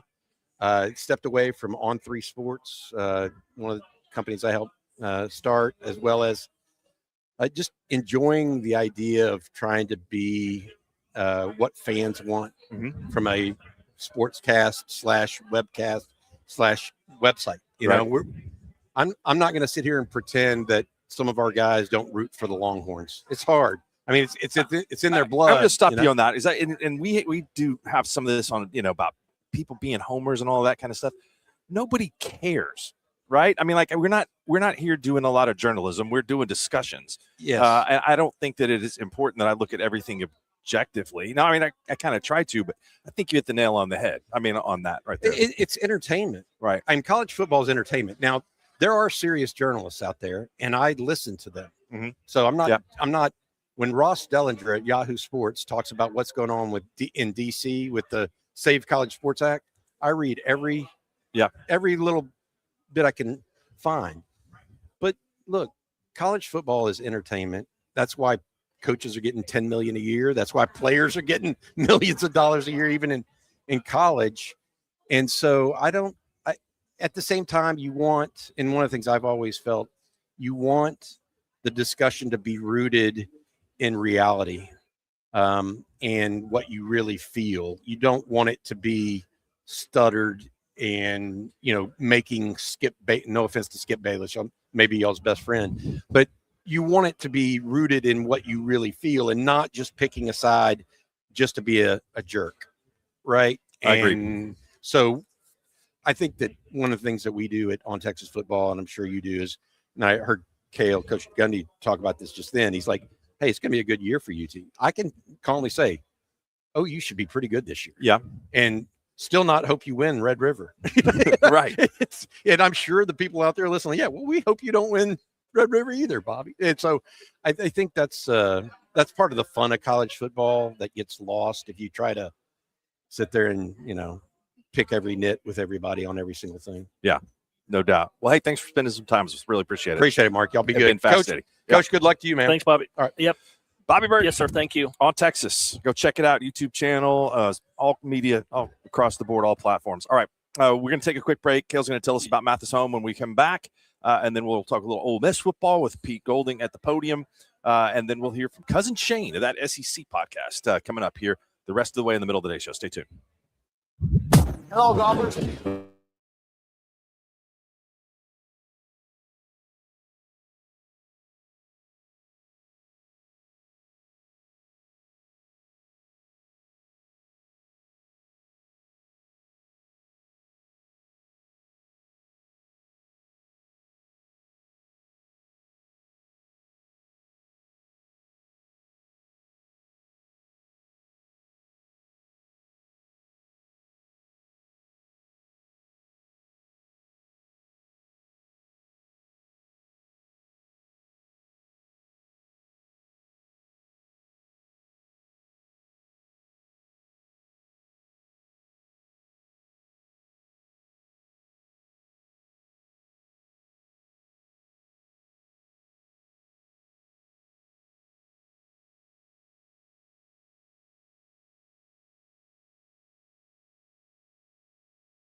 podium. JMO, how are you describing what we saw from Pete Golding? I'll say what Dari Noka said, because he is a professional and I am not. And he said that he loves that Pete Golding is blunt and speaks his mind. And so that's how I would describe it. Okay. Does this need to be set up, or where are we on some of these comments that we're about to play for our fans? So I'm just gonna play it in its entirety. No editing from me, which doesn't need to be editing. He doesn't say any words that the FCC doesn't allow. But he does say some words. And so I'm just going to start when the question is asked, so the listener will get full context here. After it buffers, I apologize. Go to center aisle again. Pete, Michael Casa with the Daily Journal. This one might have a complicated answer, but what is your relationship like with Lane right now? Look, I get this everywhere we go. So it's two questions here, Mark. This one and then the next one. Tuesday and Thursday, and take a couple players and go around the country. So we go Q&A with everybody. So it's everybody's tell me how you really feel about them. They're like this intimate, environment. But Lane and I are good. So, I did not know Coach Kiffin prior to taking the Ole Miss job. I think everybody just assumes Alabama. I wasn't at Alabama when Coach Kiffin was, so I didn't come to Ole Miss because of Coach Kiffin. I came to Ole Miss to be at Ole Miss to raise 3 kids. So, our relationship really grew in those 3.5 years, and he did a lot for me. And I was very, very appreciative of how he treated me and my family and learned a lot from him. So I have no ill will towards Coach Kiffin. He texts me on a regular basis, and there's certain things that we'll talk about, and there's certain things that we don't talk about. He's very competitive, just like I'm very competitive, right? And so obviously a lot of this went a different direction when now he had a new job with new responsibilities, and he's going to be super competitive to be the best that he can at that job, right, which is his job. And so I can separate the two. I know some people can't. I tell a lot of these people, and I probably shouldn't say this, but I don't care. All right. Like I told an Ole Miss group the other day at 21, I said, all right, in 2021, if you said you could look in 2025 and you're about to be 11-1 and go to the playoff, would you take it if your coach was leaving? Hell yeah. I was like, you would. Everybody won from it. It's okay. Keith, you made a great hire. You did a great job. Every place isn't for everybody. That's coaches, that's players, that's your job, that's everything. And that's okay, And so throughout the process, I'll be the first one to tell you, I told him I always think he was dumb if he was to leave. I wanted him to stay. That was a selfish decision because I love being the DC where I was at, right? But he decided what was better for him and his family, and that's for him to decide. So I have no ill will towards him at all. All right, wish him the best of luck. We play him like every other SEC team, and we're going to both show up and spot the ball and play. So I talk to him on a regular basis, but no ill will at all, right? And really appreciative of how he treated me and my family. And then this created an unbelievable opportunity for me as well on top that I really wasn't looking for, but so appreciative of that. All right, we'll go here to our left in the front row, Dan. Hey, Pete. Dan Wolken, Yahoo Sports, right over here. Yep. Sorry to pick at this again, but how would you fix tampering, or is it something that cannot be fixed in this environment? All right, let me put it to you this way, okay? It'd be, so obviously you're a reporter, right? Would you quit your job before interviewing for another job or being offered another job? No, nobody would. But we have a portal that you can go in with a do not contact. I'm going to quit my job where I'm getting paid, and I'm going to go in saying I need a new job, but nobody can call me to interview. What have we created? So we've created it on top of representation for these players, right? That it's their responsibility to make sure they get paid really well and they also have opportunities. So by design, it's put a lot of people in bad positions. And let's not act like recruiting in college football for the last 100 years is the most moral thing, right, that's ever been existed. What are we talking about here? So I'm really not going to get into my feelings, and I know how I've been educated to answer this question, right? Does that make sense? It's where we have a great compliance department, right, and all those type of things. But no, the model obviously has been broken, and I'm all for everybody being on the same playing field and doing the same things. I get it, but I think that's in any job, right? Like coaches, we're under contract. You don't think other ADs are calling us during the year? Same ones that are bitching about all this stuff are the same ones calling coaches, right, to come to other schools, right, and everything. So it's everywhere. It's in every profession. So I'm not saying I've got all the answers. I'm not saying that at all, right? Does that make sense? So we go by then the rules of the program, right, and how the flow, just like when you're on the interstate and people are flying by you, what do you start doing? You're damn right you're going to get hit, right? Does that make sense? In this profession, you're going to get fired. Right. So I'm not saying that, but I think there are a lot of people that are doing an unbelievable job, Greg being one, right, to make sure that, all right, everything's catching up. College football is constantly changing, all those type of things. So hopefully we'll all, decide on what's fair for everybody. All right, if I'm making the point spread right now in a game between Ole Miss and Vanderbilt, I'm giving 7 points to Ole Miss because of Pete Golding and just the performance of the podium between he and Clark Lee. Cale, do you echo those comments? I love Pete because he tells the truth. That was great. He tells the truth. He has no problem. I was curious when he said I did not come to Ole Miss because of Lane Kiffin. I came to Ole Miss to raise my family and kids. In my opinion, I think he saw an opportunity because he left Alabama. He was at Alabama from 2018 to 22. So 4 or 5 years, he was defense coordinator. So you're at a great program, a much better program than Ole Miss. Now, I think there's no telling what Ole Miss was able to pay him to come to Ole Miss to coach linebackers and be the defense coordinator. The same thing he was at Alabama. I'm sure it was. I'm sure those two were very competitive.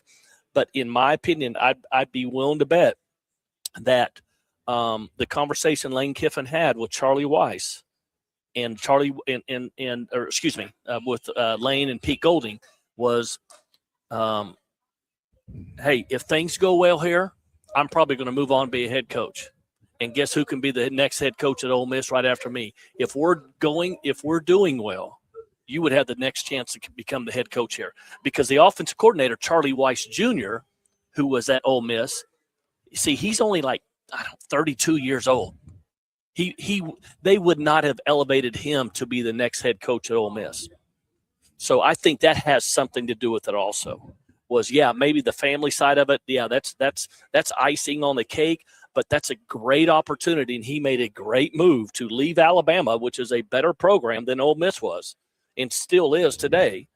But he saw the opportunity to go here and make great money in a great town.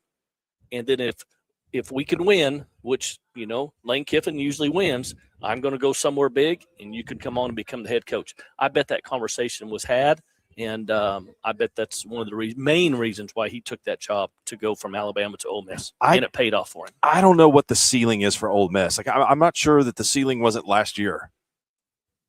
They have money, but Cale, when you and I went there, I think that they are going to have a real hard time, and they have had a hard time in the last 50, 60 years beating Alabama, beating Georgia. They're going to have a hard time beating Texas. They've beat OU twice. That's a game that OU needs to win, Yeah. But if he can win, consistently 8, 9, let's just say 9 games. Yeah. If he can win 9 games the next 2 years, he'll be the top 3, top 5 head coach in any college town in America he wants to go to. He can get the next job. Yeah. And besides, he's making $7 million a year. What's wrong with that? What's wrong with living in Oxford, Mississippi? I mean, there's nothing wrong with making $0.7 million either. I mean, so that's exactly. So, man, there's a lot to being content and happy where you are and your family. It's a great town. We've had so many. I've learned that through the years, just getting in the SEC and talking to people and guys who've coached there. They freaking love that town. They love that town, and he's a head coach of one of the top schools in Southeastern Conference. One of the schools that's got a chance to, do great things and get back and play in the college football playoffs this year. And who's to say that if they don't get back or if they don't win 10 games, 11 games, and I don't know. Whoever's the next big I have the other sound queued up if you want it. No worries if not. Name coach leaves and goes to we use it to the NFL. You'd be calling Pete Golding. You'd be knocking on his door. You'd be calling him on his cell phone. Yep. And he'd have that opportunity. Okay, we got more. We got more for Pete Golding. That was not all that he was fired up about. So J-Mo, let her rip. So I guess they take the stage and then they take a different stage to answer more questions. Needless to say, after his outburst, Pete Golding was asked basically the same questions again. This one about his matchup with LSU this year. It's going to with the previous Ole Miss head coach. Sorry. Justin Patrick, Fox Sports Radio out of Pensacola, Florida. Hey, Coach. You've had to answer the questions about LSU and Lane probably in every presser since November, including this one right here. I just wanted to ask, once September 19th is over, win or lose, do you expect this storyline to kind of be put to bed, or do you think it's going to still follow you throughout the remainder of the season? I think that's up to y'all. Okay. No, I mean, there's always going to be history. It's the ex, right? I mean, there's always going to be the history. Like, do you have an ex? Are you married? Okay. All right. Well, if you do get married, right, and you have an ex that your wife knows about, like, she doesn't ever end. She's never dead, right? Like, she's always going to get brought up. And so that's kind of it's where it is right now, right? That's always going to be there a little bit, which is fun to a certain degree. But, the thing about this league, as y'all know, like, your focus better be on LSU. It better be on LSU week 3. Right. And if your focus isn't on a Kentucky at home and you lose the game and go into the playoffs, your focus isn't on a Florida on the road, right? When you're number 5 in the country and you lose in the play, like, you got to put your focus week in and week out in this league, which is what I love about this league. And then for us, the way our schedule's set up, we got Louisville, who's a top 25 team in a neutral site to open this thing up. If we're worried about anybody outside of Louisville, you better hold on. And so I think that's what I love about this league. It allows us as coaches and players. I know there's a lot of noise out there, to put our focus back on what's matter, and it's the next opponent. But LSU will get our undivided attention in week 3, and they'll deserve every bit of it. That's right. I think that's exactly right. I mean, he did mention those 2 games. Remember them losing to Kentucky? It cost him a shot to be in the playoff the year before last. But good stuff. Seems like he's ready to roll. Guys, a tweet from Andy Staples says that he was told that Golding today would be intentionally uninteresting. I do not think that he met those standards. This is a different side. We haven't seen Pete like this, right? I mean, obviously he became, the head coach just all of a sudden at the end of the season last year, heading into the playoffs, and he was a much more reserved and quiet guy. He seemed to be much more relaxed now, and maybe this is who he is. I don't know. We've never seen him in the public like this, like we see him now. But he seems to be a lot more comfortable and content where he is right now, and a lot more confident. Or he's just, hell, I am the head coach now. I'm not the interim guy. I'm the guy here. So this is who I am. But that seems like a guy I want to go have a cocktail with or a cold beer. We could probably set that up, Cal. We can get Mike Stoops on it. We'll do it. We will do it. Tell us what's going on at Mathis Home. Mathis Home, fantastic selection of Lazy Boy recliners, especially priced at just $499. Largest selection in the state. Come in for the Freedom to Save event. Choose from dozens of sofas, bedrooms, dining sets, all specially priced for you. Mathis Home has fast free delivery on everything in store. Buy today, get it delivered within a couple of days. Mathis Home's low prices beat Amazon, Wayfair, and other online retailers hands down. Shop and compare. You'll find the lowest price on every single item every day. We're at 3434 West Reno. All right. Big shout out to Mako and all the sponsors that are responsible for us being here at SEC Media Days. And Mako has got a hell of a deal going on right now. All you have to do is mention the sports animal at the Mako in Norman, and they're going to give 10% off on the repair to the vehicle. That's a big-time deal. So we're doing our best to save you some money here. And, again, give them a call at Mako Norman, 405-368-1638. Also, our sponsors here this week, Fire Lake Casino, Grand Casino, Clearsight, LASIK, and Laser there. Also, a Red River Roof and Red River Fence right here on the Middle of the Day Show. When we return, Cousin Shane from that SEC podcast joins us to talk a little more SEC football. Stay tuned. A new season of college football is coming. Closer to kickoff. Closer to chaos. I think this should work out, J-Mo. Even big. About to say, yeah, it looks like it's 10 minutes long with the break right here. We'll get back about 45. That'll be 10 minutes, and it'll take us right to the end there. So we can just call it. Okay, we're countdown good. to college football in Oklahoma. 98.1 FM. W. I'll be ready. Okay. I've got my feet down. Good job. Thanks for monitoring all that. Summer. You're welcome.